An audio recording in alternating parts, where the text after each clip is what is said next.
भगवान शंकर की अविरल भक्ति कर रही है। भोला रो रहा है, आंखों से आंसू बह रहा है, कौन संभालेगा। सारे साधन भी अगर हाथ से चले जाते हैं तब शिव रह जाता है। शंकर कौन रहा। जब सतयुग, त्रेता, द्वापर, कलयुग सब समाप्त हो जाते हैं, पूरी पृथ्वी जल में मग्न हो जाती है, तब भी जब कोई नहीं रहता तब मेरा शिव रहता है। एक बुलबुले के रूप में रहता है, एक बिंदु के रूप में रहता है।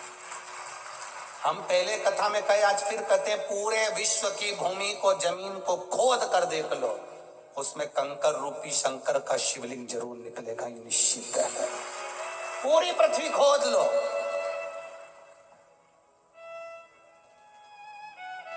सारी मूर्तियों के निर्माण बाद में हुए हैं, पर शंकर भगवान तो प्रथम में है।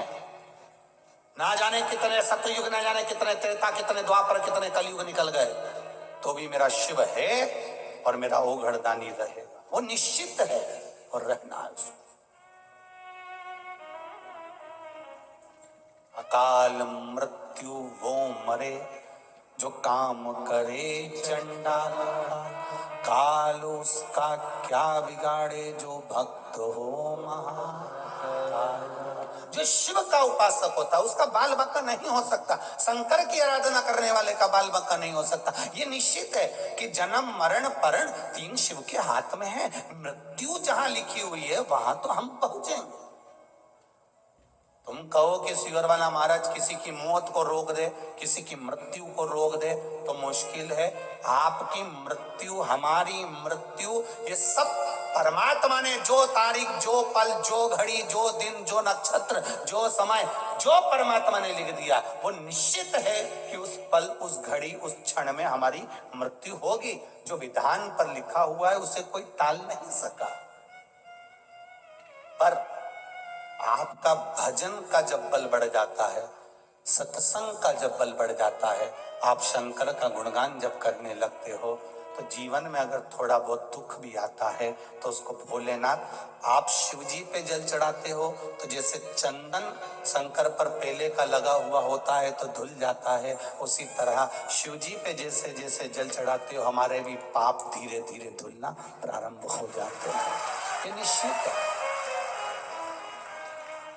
शंकर भगवान पर समर्पित किया गया एक लोटा जल हमारे पूर्व के ना जाने कितने कितने पाप कर्म को धो देता, ना जाने कितने पाप कर्म को।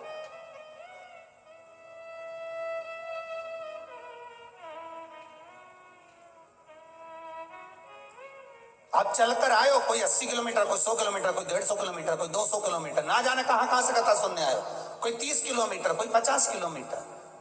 आप जितने कदम चलकर आए हो, जितना जितना आप दूर से आए, बाबा ने सुना है आपका, हृदय चित्त धारण करा है। भोला रो रहा है, शिव ने संभाला, परिवार ने संभाला। परिवार जब कोई नहीं तब भोला रोज शिव जी के मंदिर जाता, पूजन करता, आराधना करता, गंगा नहाने के लिए सुबह सुबह जाता।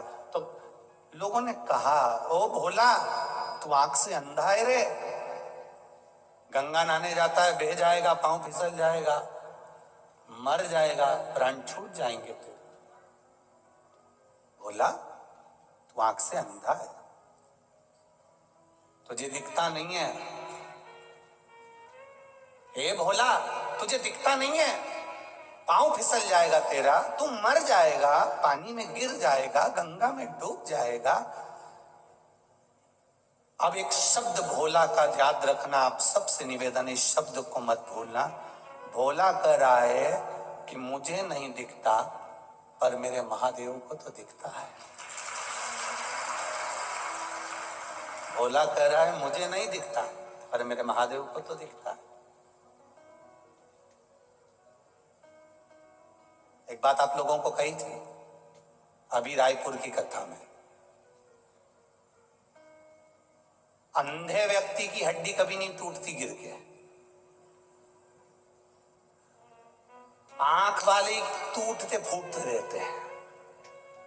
भगवान ने तुम्हारी इतनी बड़ी बड़ी आंख दी, उसके बाद भी गड्ढे में गिरी जाते हैं। और अंधा व्यक्ति नहीं गिरता। क्यों? अंधे के पास में एक डंडी रहती है, उससे वो टेक टेक कर देख कर संभल कर चलता है। भले आंख नहीं है पर डंडी से छू छू कर संभल कर चलता है। और जिसको भगवान ने आंख दी वो तो अंधे जैसा अड़भंगा चलता, यहाँ कूद गया वहां कूद गया, चला चला सीढ़ी पे चढ़ते चढ़ते भी लुढ़कते। अब भगवान ने इतनी आंखें दी है, सब कुछ दिया है, चलते चलते तुम रोड पे देखना, तुम जाओ तो सही। जब जाओगे इतनी भीड़ जब बाहर निकलती है, कोई इससे टकरा रिया, कोई उससे टकरा रिया है, कहीं से टुल्ला मार, कहीं से टुल्ला मार। भगवान ने आंख दी फिर काय के लिए दी? थोड़ा बच के चलो ना।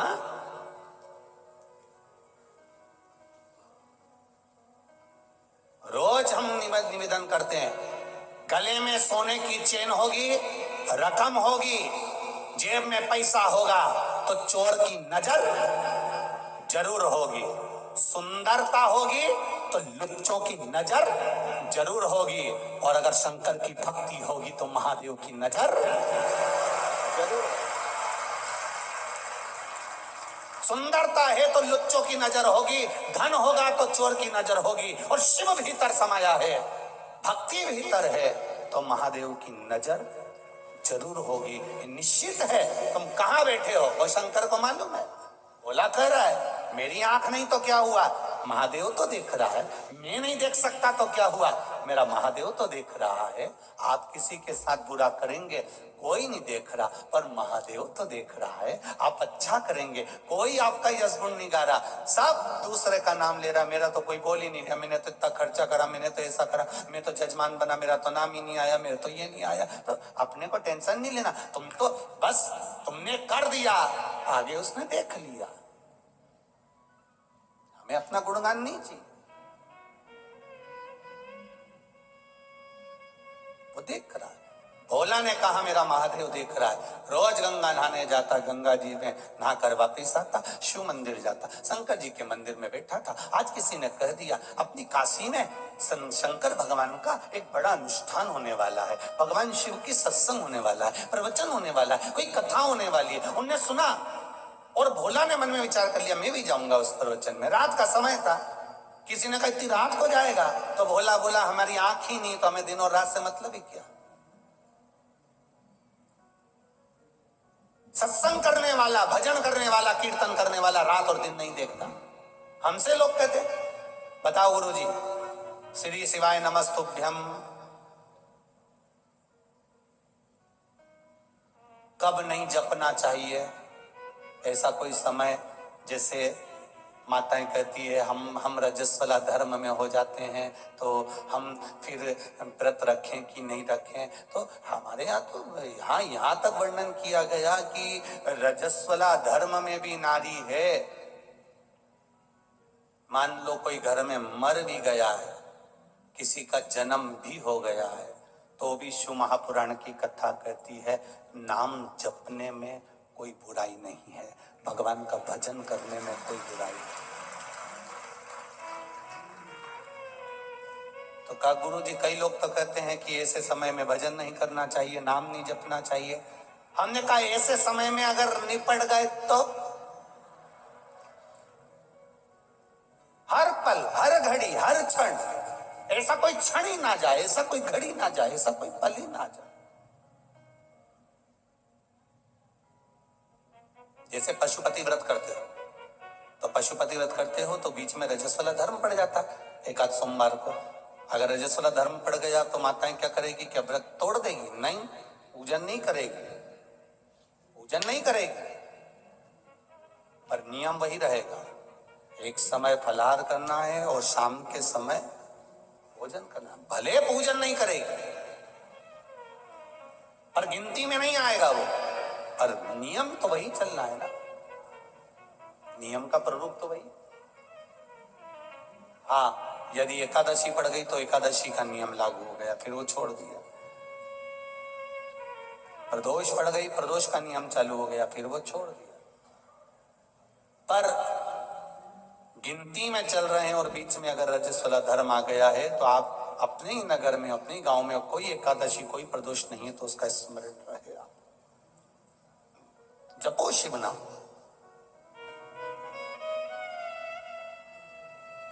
कहा मैं सत्संग में जाऊंगा तो किसी ने कहा रात में, तो भोला कहता है मेरी तो आंखें नहीं, दिन और रात मेरे लिए बराबर है। भगवान की भक्ति के लिए कोई समय नहीं होता कि सवेरे ही भगवान का भजन करना पड़ेगा, कि शाम को ही भगवान का भजन करना पड़ेगा, कि रात्रि को, कि दिन में। शंकर भगवान की आराधना के लिए कोई समय नहीं है।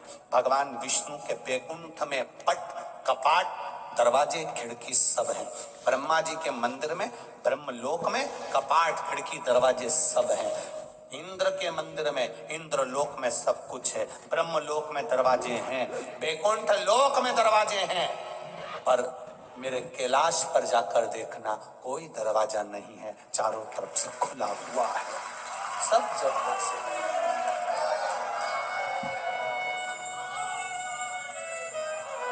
वैकुंठ में दरवाजा है, ये हमारे शास्त्र भी कहते हैं। शास्त्र को पढ़कर देखिए, वैकुंठ में दरवाजा मिलेगा, ब्रह्मलोक में दरवाजा मिलेगा, इंद्रलोक में दरवाजा मिलेगा, देवलोक में दरवाजा मिलेगा, पर दरवाजा नहीं मिलेगा तो भगवान शिव के द्वार पर, भगवान शंकर के द्वार पर। तुम तो गंगा जी के घाट पर रहते हो, गंगा के घाट पर जाकर देखना, कहीं कहीं शंकर जी का शिवलिंग रखा हुआ, वहां कोई दरवाजा ही नहीं है। ऐसे ही भोलेनाथ जी बैठे आराम से घाट पे, लोटा भरो, डालो, जाओ।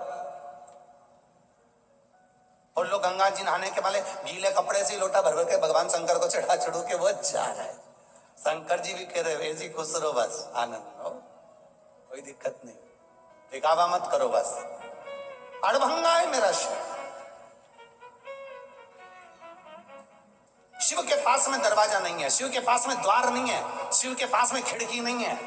किसी ने पूछा भोलेनाथ जी तुम्हारे यहाँ दरवाजा नहीं है, दरवाजा बंद नहीं करते? शंकर भगवान बोलते हैं घर की माँ, घर का बूढ़ा बाप दरवाजा बंद कर कर नहीं सोता, उसको मालूम है बेटा कभी भी आवाज लगा देगा तो माँ बाप को दौड़ कर आना पड़ेगा।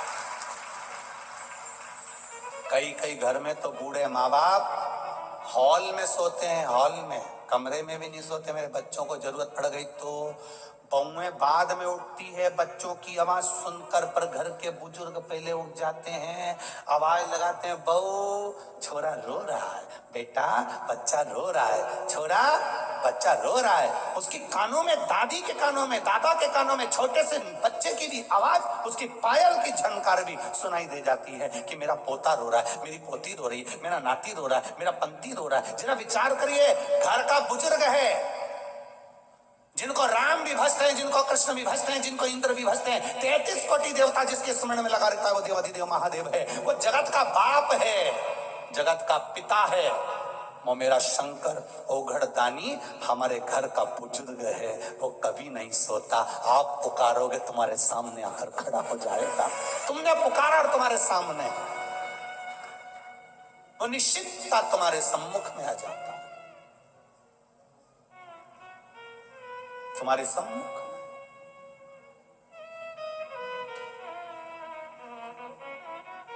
शंभु शरणे पड़ी मांगू घड़ी घड़ी, दुख काढ़ो दया करी दर्शन।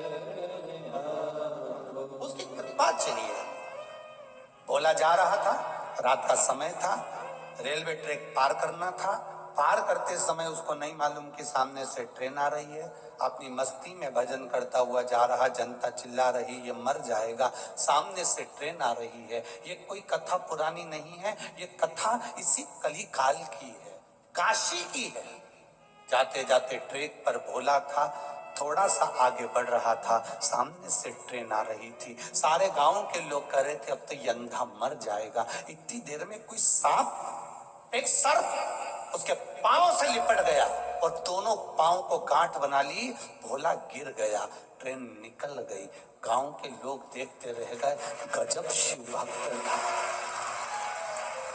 गजब शिव, गजब शंकर की। ट्रेन गई, सांप भी, पांव से लिपटा हुआ वो सर्प भी निकल कर चला गया। सर पर ही चले गए।